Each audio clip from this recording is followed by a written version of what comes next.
Welcome back. We are having a very interesting conversation connecting with children and disconnecting from gadgets. This is a part of a very special initiative coming in from Parent Circle called Gadget Free Hour. This Children's Day, November 14th, between 7:30 p.m. and 8:30 p.m. We want to start a movement, a Gadget Free Hour movement. So in this segment, we're going to be talking about, in this discussion right now, in this segment, we're going to be talking about screen time rules. We're going to be talking about tech-free times and zones, and how we can make this whole gadget-free hour a special initiative almost every day in every household. So thank you for patiently waiting on, and I'm just coming back to you, Dr. Nithya. I know you do extensive studies on these subjects. What is an acceptable screen time? Is there something in the first place, and what is an acceptable screen time for a child as well as for a family? What is recommended is for children between the ages of 2 and 6, not more than an hour. 1 hour of high quality programs. By high quality means that things that are suitable for their age, things that are relevant for them, that relate to maybe songs and concepts and themes that they see around them. Maximum 1 hour. Now beyond that, beyond age 6, it needs to be a negotiation, like Subha had mentioned, based on the child's interest, something that can be chosen. But again, ideally, nothing more than, say, 90 minutes to 2 hours in a day. Okay. Yeah? Because, and that is best done when it is co-viewed, and it's a shared experience for children. And also an enriching learning experience? Yes. And not just fun? It can be fun. It need not have an outcome related to it, but the kind of content that is there. So language that may not be suitable for children, or say something which has violence, aggression, those sorts of things need to be monitored very, very carefully. Yes. Avoidable. Yes. Right. So what you're essentially saying is use these 90 minutes as a great opportunity to connect as well with your child. And Dr. Meghna, you were talking about a very interesting thing called a family media plan. Like I've always known about the family meal plans, but family media plan sounds interesting. A bit more on that. Yeah, the concept of family media plan is that we're very, very aware of our own usage of technology and screens particularly as a family, right? So the first step of a family media plan is you do a screen audit. You basically figure out how much is each member of the family consuming media or watching screens on weekends, weekdays, how much is the usage in the mornings or at night. And so you basically do a screen audit for each individual family member. All right, and then so obviously after this audit you'll figure out what are our excesses, what are the days in which you end up maybe binge watching, what are the days of the week where you end up watching more. Perhaps you're tired from work, when you come back from work you're tired, and then you're just like, what, let me just plonk on my couch and let me just watch 5 episodes of Big Bang Theory or whatever, right? So you'll figure out where is your excesses for each individual member of the family, and then you go on again as a family discussion, using a lot of negotiation and discussion. You figure out what should be some of the tech-free times in our family, and what should be some of the tech-free zones in our family or areas in our family. For example, a good idea would be to not have any screens at the dinner table while if the family is sitting together and eating a meal. Perhaps to switch off all gadgets an hour or 2 hours before bedtime. A little bit like Nithya was also saying. Absolutely. So in my recent conversation with Nithya, he mentioned something very interesting. He said that when I felt technology was taking over, I got a router from the market, and I installed it on my Wi-Fi for my Wi-Fi to automatically switch off every night at 10 p.m. And he's like, it's not that we can't switch it back on, we can, but it makes an effort. And once we got into the habit of not having Wi-Fi after 10 p.m, it was so much better. And he's like, the snooze effect. Well, interesting. You just happened to say that parents can also don the role of auditors. yeah, absolutely. Right? That's quite interesting. Coming to you, Shubha, the popular complaint that comes in from many parents that, oh no, we're not able to connect enough with our children because we are tired after a long day's work, and then we come back and we also have to respond to some mails and calls. We can't cut away from gadgets.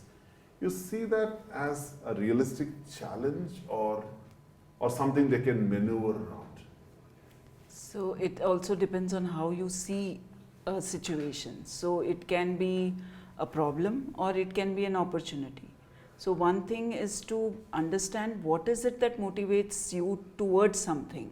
So there must be something that motivates them towards doing their work, maybe efficiency or financial stability, but there can be something else which motivates them to connect with their kids. So it's a choice, it's a conscious choice that one makes, rather than saying that I didn't have an option or I have to work. Instead of that, I'm choosing to work or I'm choosing to connect. So I would rather suggest to parents to take that responsibility on themselves and say, right now I'm choosing to connect, or I'm choosing to spend that time with my kids, or I'm just choosing to be with them and play with the pet, or just be around, rather than I'm choosing, I'm not choosing to work. So it's all about motivation. And it's all about a choice. Motivation and a choice, they go hand in hand. Yes, I think somewhere we don't take responsibility for the choices we make. We kind of say, I don't have an option. I have to, no. So we keep telling ourselves that and fooling ourselves, rather than taking that responsibility and ownership for it and saying, yeah, I want to choose to do this because it will meet my need for connection. So it all depends on what you're motivated towards or you're motivated away from. So, Dr. Nithya, just coming back to you, how do parents reconnect? Just coming back to the same original part of the conversation we had, how reconnection here would mean enhancing connections back with their children, right? What could be some tips from you? Yeah, I think one of the first things would be to remember that childhood is a time-limited offer. It's not going to last forever. Diwali is over, but this offer is still there. Okay. No, Great. because very often once children grow up, parents turn around and say, oh, but why aren't you sitting and talking with me, and why don't you ever come? That's not going to happen unless you invest in it now. Right? Now is the time for parents to recognize that there is another young person who wants time together, who wants attention, who wants to engage and connect. Now, once we miss it, there's no point whining and moaning about it later. So I think that's one of the first things that I'd like to say, great. to remember that there are so many joys, there's so much magic in engaging with a child when they are still children. To kind of constantly remember that for oneself. Absolutely. And not put it away for tomorrow. And not say, Right. okay, I'm going to do it tomorrow, I'm going to do it next month. So that's one of the first things that I'd like to say. So essentially what he's saying is be in the moment. Yes. Be in the Yes. moment, enjoy the moment, Yeah. cuddle up, talk to each other, Yeah. hug each other. There's so many ways you can connect, Yes. right? Yes. Right. Yeah. Yes, go ahead. Yeah. And again, like we were discussing earlier, to do things that are spontaneous and that involve free play, that do not have an outcome, that do not have an instruction manual, because that allows the brain to relax. That allows the brain to be creative, and that allows for connection to happen. Yeah. So when young children feel safe, when they feel relaxed, that's when they learn better, that's when they connect better. There's a bit of a secure attachment. Absolutely. Great. Two wonderful points. One talking about motivation, the other talking about investment. What's from you, Dr. Meghna? I think I would pretty much extend the same line of thought and say that childhood will never come back again. And I recently read a very interesting quote which said that no one ever looked back on their life and said that I regret spending time with my family. So I think just to remember that, not just being in the present moment, but sometimes we have to consciously plan to be in the present moment, because our brains are so much always on the automatic pilot mode that, you know, we tend to go through life as a schedule, as a checklist, and in an automatic pilot mode. Okay, I have to do this, I have to do this, I have to do this. So if we could just schedule in some connection time with our kids on an everyday basis, it doesn't take much. You know, if it's a younger child, just a 5-minute session of roughhousing. If it's a slightly older child, just a 10-minute story. If it's a teen that we're talking about, just a 5-minute conversation. It doesn't take much time. But unless we become conscious about it and decide to do it, it will then start flowing. It will then start coming to us naturally. So what you're saying is bring back the bedtime story, bring back the moon story, bring back all the good things. Absolutely. Right? Yeah, That will and enable I would great like to connections. add to what she said.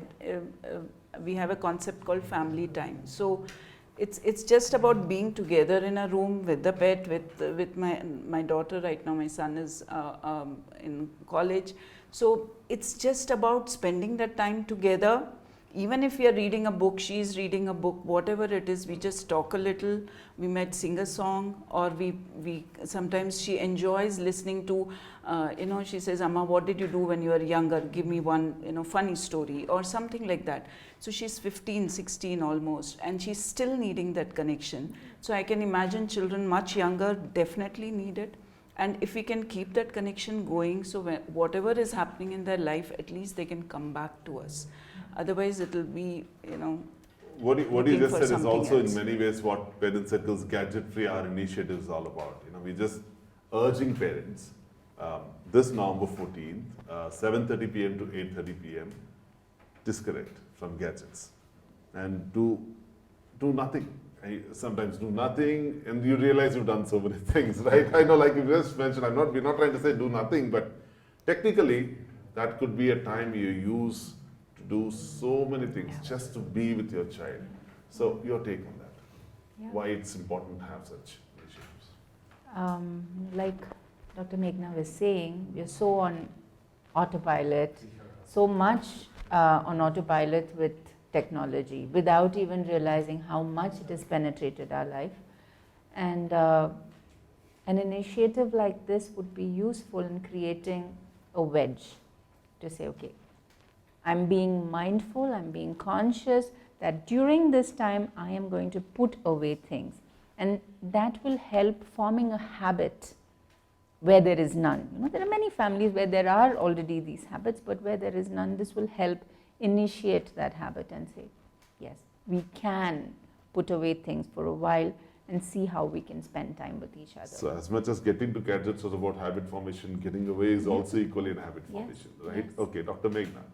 I think at this age of selfie-itis and nomophobia and FOMO, I think such an initiative is much needed.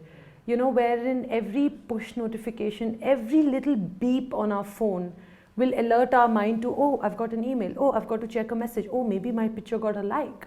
Where it's so important to say that that can wait, and to schedule in a time where actually to schedule in time for that, rather than to sort of say that, yeah, my child can wait. Because when we prioritize one little message or email over talking to my child or reading my child a story or playing with my child, this message that I'm sending out to my child is, my smartphone is much more important than you. And children notice these things. Children always notice. I've met countless families wherein the children would come, no matter the age, mind you, would come and say, my parents like their phones much more than they like me. Earlier the complaint was they like my elder sister or elder brother, but now it's been replaced by technology. So I think such an initiative, a gadget-free hour, we just don't need it on one day of the year. We need it every single day of the year. Wonderful. Gadget-free hour, looking forward to it. Yeah, definitely. I think both of them mentioned that it's important to have that pause. So this will be more like an initiative which gives a pause to people to understand that they can be without the gadget. They can switch it off for an hour and they can be doing so many other things. Hopefully this initiative helps them to get that awareness and they are able to inculcate in their day-to-day lives where they don't need an initiative like this, but it comes from within them. They have that motivation to do it. So I hope this initiative on that reaches out. very, very positive note, on that very, very positive note, We all talk about the need to unwind from time to time. So if unwind is the right word, let's unwire ourselves on November 14th, 7:30 p.m. to 8:30 p.m. Parent Circle's gadget-free hour. The world's first such initiative is coming your way. And if you've not taken the pledge yet to be away from gadgets on that day, at that point of time, do it right now. Thank you very much, Dr. Nithya, for coming around today. Thank you so much, Thank Dr. you. Meghna, and thank you so much, Subha. It was absolutely wonderful connecting with all of you. So at this point of time, I'm going to be signing off with the message that I'm going to go back home and reconnect with my child again today. So thank you so much, and keep watching all the Parent Circle videos for more of such great learning experiences. Thank you.